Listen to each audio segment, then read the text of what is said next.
சொன்னாங்க, இந்த ஒரு ஃபேமிலி எப்படி இருந்தாங்க தெரியுமா அப்படின்னு சொல்லி அவங்களுடைய லைஃப் பத்தி பேசினாங்க. இவ்வளவு ஒரு மாதிரி தாழ்மையில கடந்த அந்த ஃபேமிலிக்கு, அந்த பொண்ணுக்கு இப்படி ஒரு சம்பந்தம் வரும்னு யாருமே கனவுல கூட நினைச்சு பார்க்கல.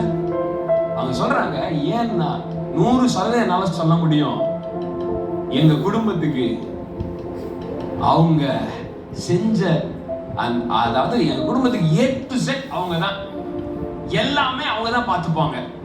எங்களை நல்லா பார்த்துக்கிற ஒரு ஃபேமிலி. அந்த ஃபேமிலி, நான் இப்படி எல்லாம் அவங்களுக்கு கல்யாணம் நடக்கும்னு நினைக்கவே இல்லை. ஊரே சொன்னுச்சு, சபை விசுவாசிகளே சொன்னாங்க, இவங்க குடும்பம் ஊழியக்காரரோட நல்ல ஐக்கியமா இருந்ததுனால தேவன் செய்த அற்புதம் என்பதா. விசுவாசிங்கன்னா ஒரு அல்லேலூயா சொல்லுங்க பார்க்கலாம். நான் சொல்லுகிறேன், தலையோட சரியான கனெக்ஷன்ல நீங்க இருப்பீர்கள் என்றால் இந்த தைலம் உங்கள் மேல் வழிந்து ஓட ஆரம்பிக்கும். ஆமென். நல்ல கவனிங்கள். ஆடனுடைய முதல்ல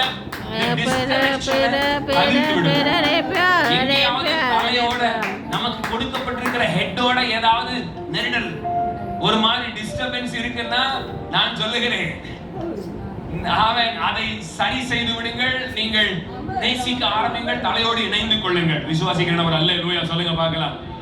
ஆமென். டிஸ்கனெக்ட் ஆகி இருக்கிற எந்த வஸ்திரத்தின் மேலும் எந்த அங்கிகளின் மேலும் அது இந்த தைலம் இறங்கி வர போகிறது இல்லை. நீங்க ரொம்ப நாளா சர்ச்சுக்கு வரேன், ஆனா ரொம்ப டிஸ்டன்ஸ் மெயின்டைன் பண்ணிட்டே இருக்க, ரொம்ப நாளா சர்ச்சுக்கு வரேன், என்னுடைய ஆவிக்குரிய தகப்பனை நேசிக்கவே முடியல என்னால அப்படின்னு நீங்க சொல்லி அப்படிப்பட்ட ஒரு டிஸ்கனெக்ஷன்ல நின்னுட்டே இருப்பீங்கன்னா, நீங்கள் உங்கள் மேல் வழிய வேண்டிய அந்த தைலத்தை நீங்கள் மிஸ் பண்ணிக்கிட்டு இருக்கீங்க. ஹலோ, இருக்கீங்களா? அதுல சொல்லப்பட்டிருக்கு பாருங்க, அது ஆரோனுடைய சிரசின் மேலே ஊற்றப்பட்டு, வாசிங்கள்.